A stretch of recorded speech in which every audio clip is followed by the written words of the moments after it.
that. We have a graphic of the spine. So can you explain to us what the different regions are and in which regions do you often find the fractures? All right, so we have that will be the spine looking from the side view here. So basically, we have the cervical spine, which is the neck. Normally, that's compromised from several vertebrae. We have the thoracic spine, which is the neck segment, which basically will be the 12 vertebrae. And then we have the lumbar spine, which are 5 vertebrae.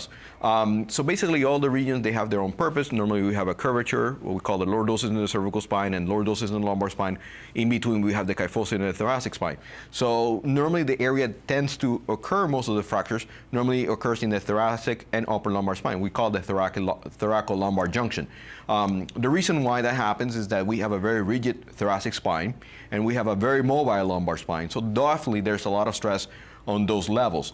Being a lot of stress on those levels, normally there's more, you put more pressure on those bones, and normally those bones, if they're a little more brittle, they can easily fracture themselves.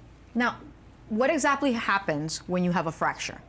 Normally, when you have a fracture, the patient normally they have a lot of pain immediately for the most part. Some fractures can be completely asymptomatic.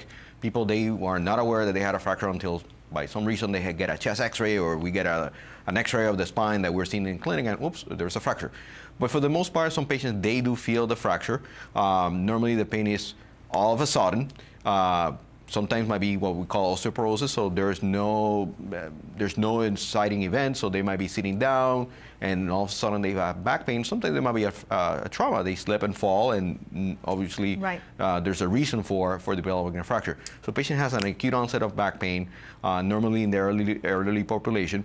Normally it's excruciating, they cannot move around in certain positions, and then they can develop, normally they start seeking care for this.